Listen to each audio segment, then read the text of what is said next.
Just ahead this week on Money Matters. What are some of the pressing economic and social issues for Asia this year? We sit down with a key official from the United Nations. Korea's traditional food and beverages take an extra step to please the palates of many around the globe. And some of the country's cutest and quirkiest animation characters are making headway overseas. What stories matter in Asia? We'll look at the changing landscape of business in Korea and beyond in Asia next on Money Matters.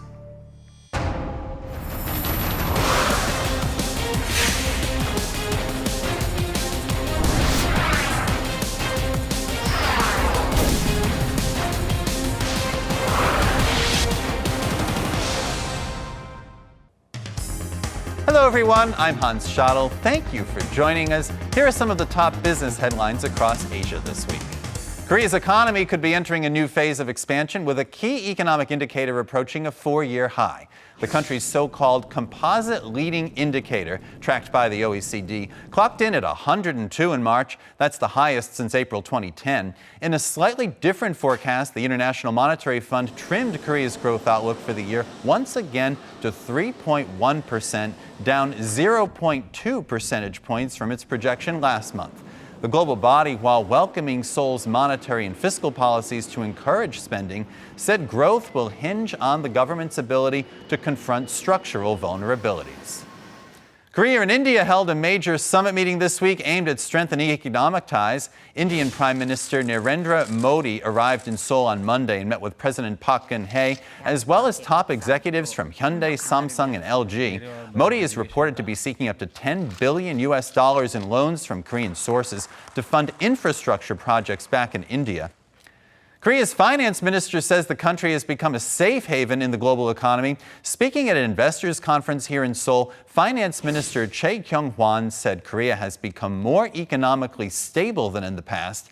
He added that some global investors now consider Korea as an advanced emerging market and that the government is now working to make local companies more globally competitive. China has cut interest rates for the third time in 6 months in an effort to make it cheaper for companies to borrow money. The Bank of China lowered its benchmark one-year lending rate by 25 basis points to 5.1%.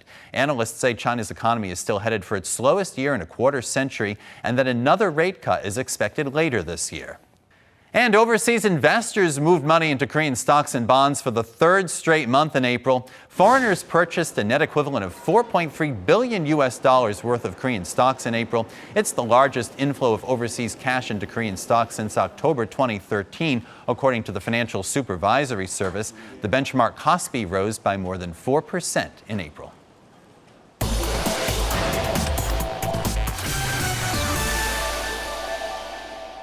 Time now for our front page segment. We just heard some mixed projections on Korea's economy, a lot having to do with vacillations in the world economy.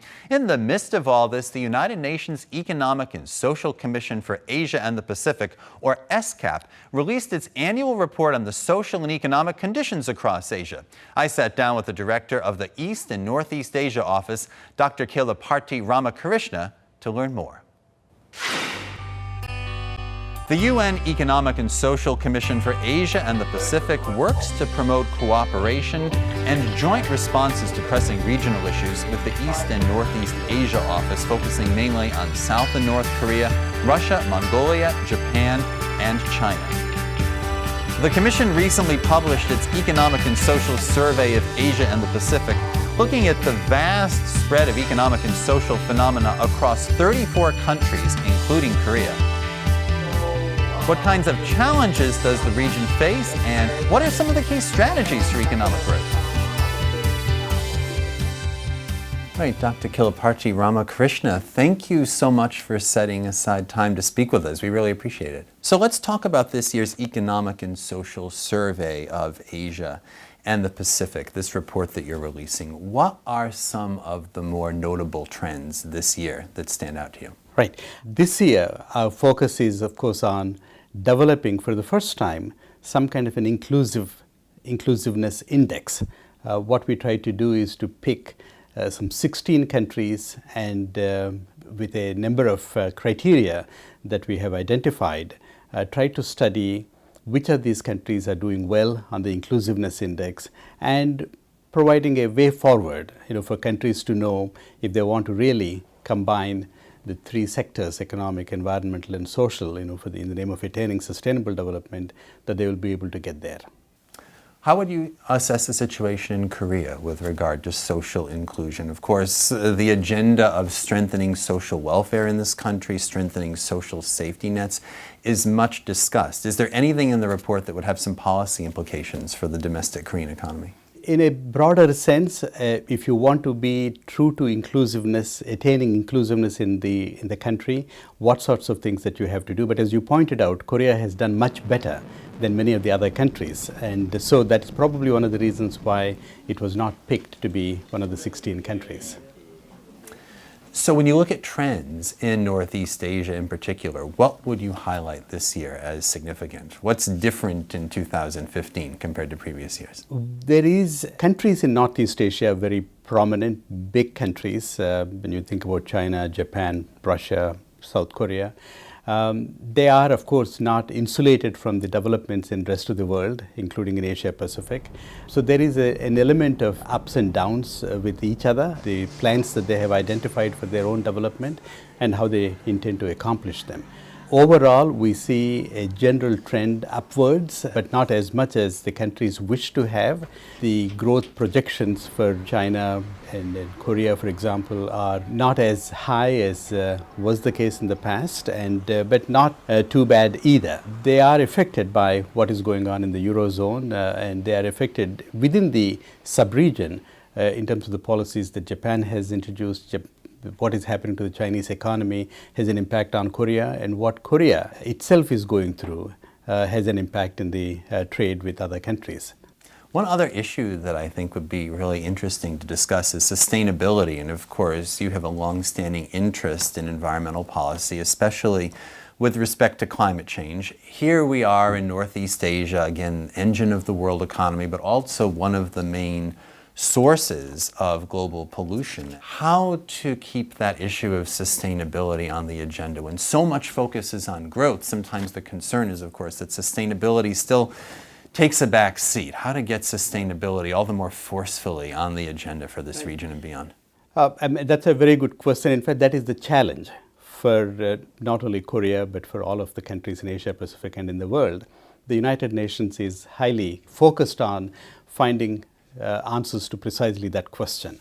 When you talk about growth, well, think about quality of growth. And how do you get there? Right now, we are trying to formulate sustainable development goals. The goals will be adopted in the General Assembly in the September session.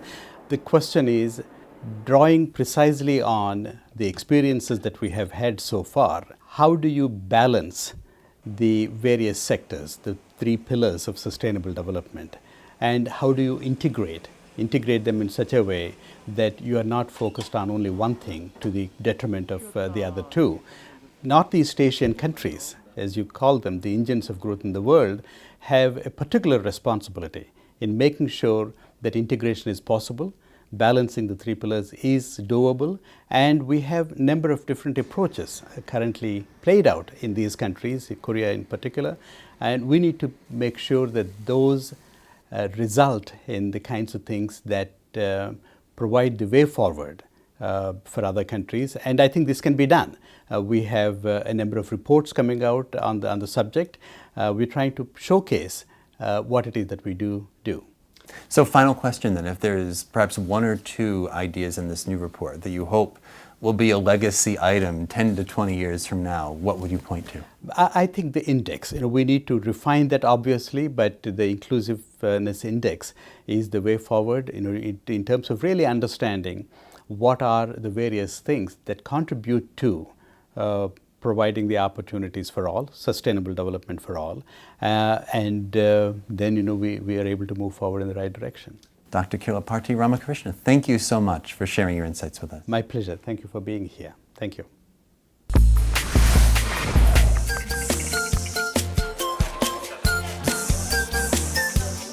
The global character industry stands at roughly $160 billion.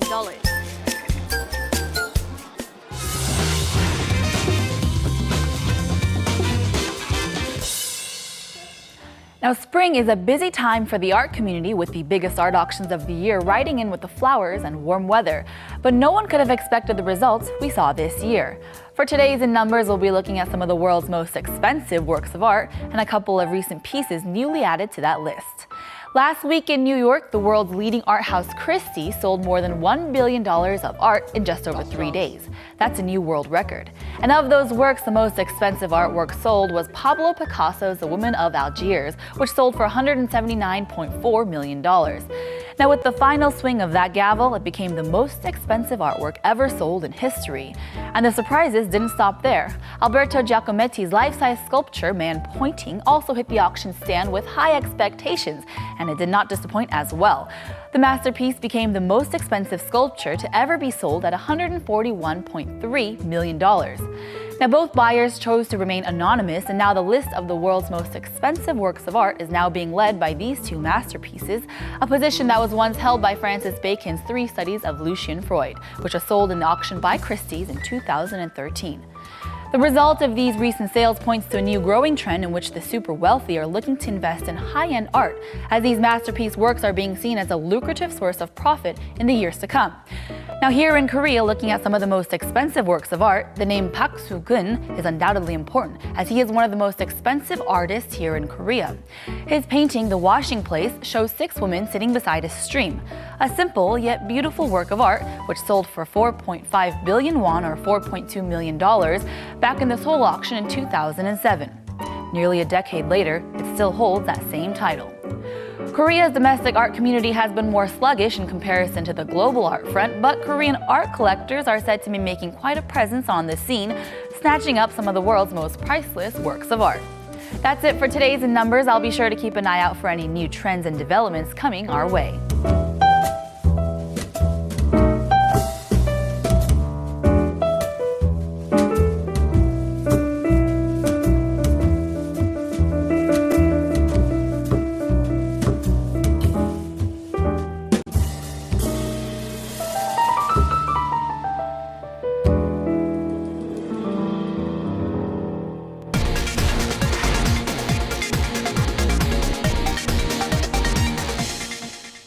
These days, it's easy to see restaurants and cafe chains here in Korea featuring popular animation characters.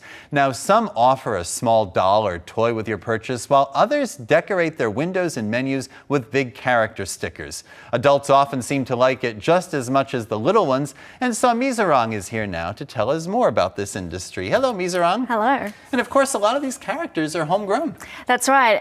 If we have a look at the past, just as recently as a decade ago, most of the popular characters such as Mickey Mouse or Hello Kitty were from other countries. But nowadays, many of them are created by Korean companies. For example, I'm sure you're all familiar with Bororo the penguin. I just love Bororo.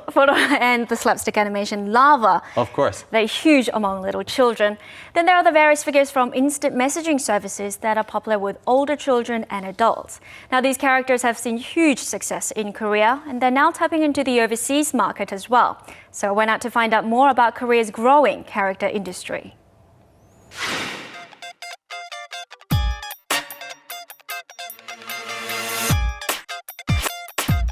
Receiving growing fanfare from all over the world, Korean animation characters are poised to become the next big cultural export for the country. The global character industry stands at roughly $160 billion, and Korean companies are out to grab a bigger piece of this pie with characters of their own. Sealing a series of recent export deals, the country is showing greater promise in the industry.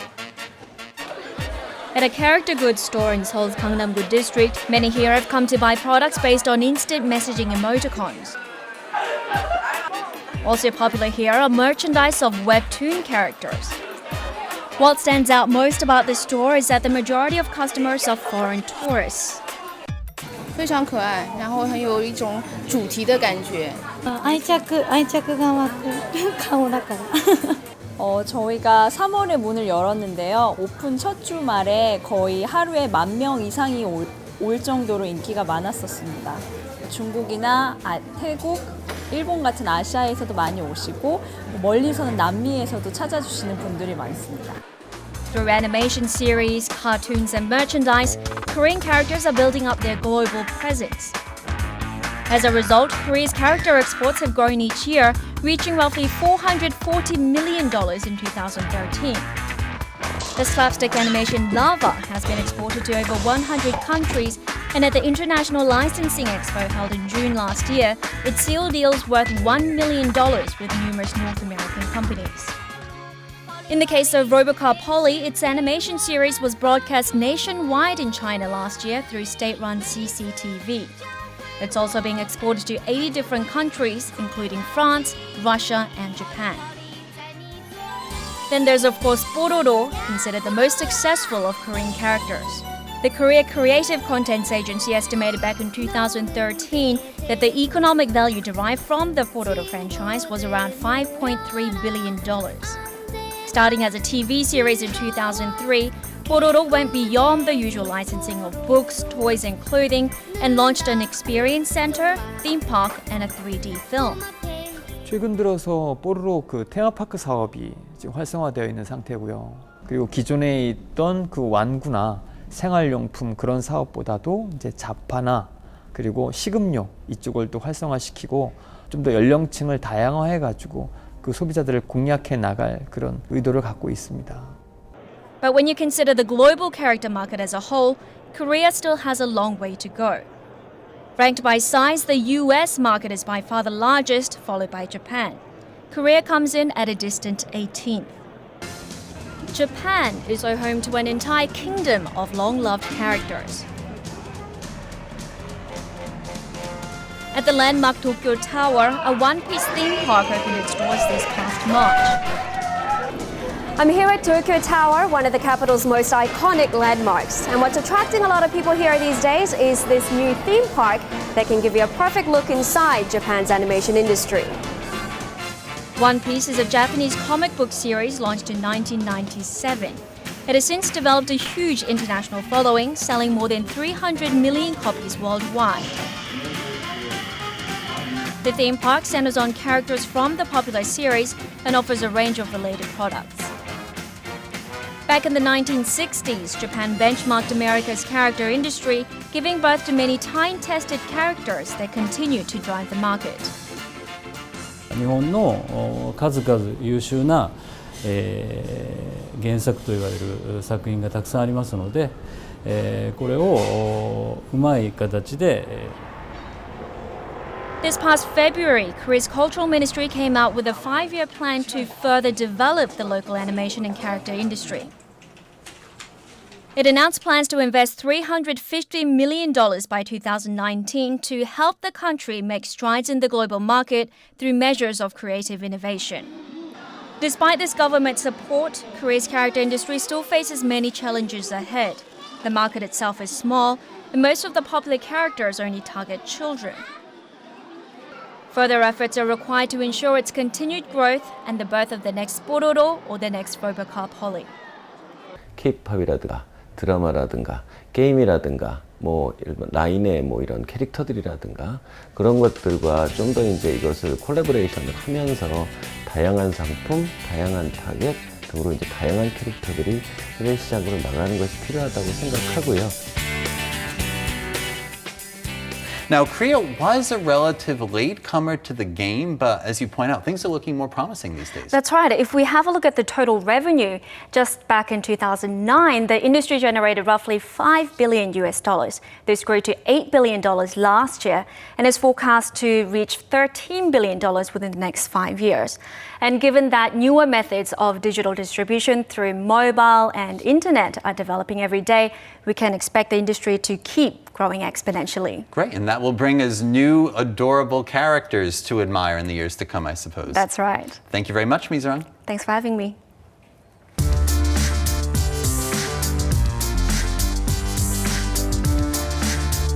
Time now for our Bits in Biz segment. And of course, trends in business evolve rapidly by the day. And now we have some of the most eye-catching stories here with Im Yoon-hee. Hi, Yoon-hee. Nice to see you again. Nice to see you again. So right now I'll be taking you through some of the most interesting stories related to the economies of not just Korea, but around Asia.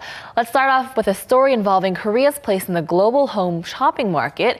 Now, it's been over 10 years since Korean home shopping companies established themselves abroad in countries like China, India, and Thailand, as well as many others, and they've flourished around the world, with some markets reporting over 77% growth each year. And Korean companies make up a big part of this industry. But it's Indonesia that has recently seen a spike in home shopping with a particular flair that resembles taking a trip to Korea's own local market. Sometimes even dressed in hanboks or traditional Korean clothing, the TV personalities sell anything from CC cream to fish grills, all made by local Korean companies. Now, the international home shopping market is proving to be a successful means for Korean small and medium-sized companies to expand, with an even more promising future projected ahead. But let's leave that there and move on to the new culinary story. The export of perilla oil, known in Korea as 들기름, to Japan has recently exploded, with a perilla oil craze seeming to have taken a foothold in the island country. Now, the Ministry of Food, Agriculture and Livestock reported a 20-fold increase in the amount of perilla oil exported to Japan as of April, and the overall export in the first quarter was valued at $2.7 million, up from $123,000 on year. And Japan accounted for $2.6 million of the total. Yoon-hee, this is all very exciting because, as you know, there's been quite a push in the food industry and beyond over the past several years to try to take traditional Korean food more assertively into the global marketplace, get more people around the world enthusiastic about eating different kinds of Korean food. Seems to be paying off. Right, so the Korean government has really been aiming to promote traditional Korean foods and beverages to become a bigger part of Korea's cultural content. Now, recently I went to a special festival aimed at introducing traditional Korean foods and beverages to foreigners while allowing them to taste some of the many dishes that make up Korea's history. Let's take a quick look. Situated in the heart of Seoul, in none other than a traditional Korean house, where the father of the country's last king once resided. Foods and drinks that have been passed down for generations are being set up for special guests. This year, the 8th annual Korean Traditional Liquor and Food Festival opened, welcoming all visiting foreigners to experience and taste the traditional cuisine of Korea. Now, this type of event introduces traditional Korean foods and beverages along with other aspects of Korea's cultural content to foreigners. But the rest of the world can meet Korea through these various festivals and performances, creating a unique window of opportunity for both economic growth and cultural exchange. The country's traditional food industry is considered a value-added business that enhances other fields such as cultural contents and tourism. It's also an area that contributes to strengthening the country's global image, which is why this event is held every year. 전통주를 포함한 전통식품은 대부분 그 규모가 매우 영세합니다. 정부에서는 이런 포장, 디자인 개선이라든지 혹은 제품의 다양화 이런 것을 위한 연구 개발 이런 쪽을 지원을 하고요. 그리고 해외 시장 진출을 위한 홍보, 마케팅 이런 쪽도 적극적으로 지원을 하고 있다 이런 말씀을 드리고 싶습니다. So Yoon-hee, people here got a look and a taste, especially not just at some tasty food items, but also alcoholic beverages. A good time all around. Right. So with this particular event, it was interesting to see how people were able to taste these different foods and beverages that they otherwise would be quite unfamiliar with. But also, they also offer the chance to make some of these foods and beverages, like makgeolli, the Korean rice wine, as well as tteok, which is traditional Korean rice cake. They allow these foreigners to go there and to make it, to see really what goes into putting these foods together. And I think that makes for an overall, a more memorable experience. That would be a lot of fun. I hope I catch it next year. Thank you very much, Yoon-hee. You're very welcome. And that will wrap things up this week here at Money Matters. I hope you enjoyed the program. As always, we will keep you posted every week on all the interesting trends and developments in Korea and beyond in Asia. I'm Hans Schattle. Thank you again for watching.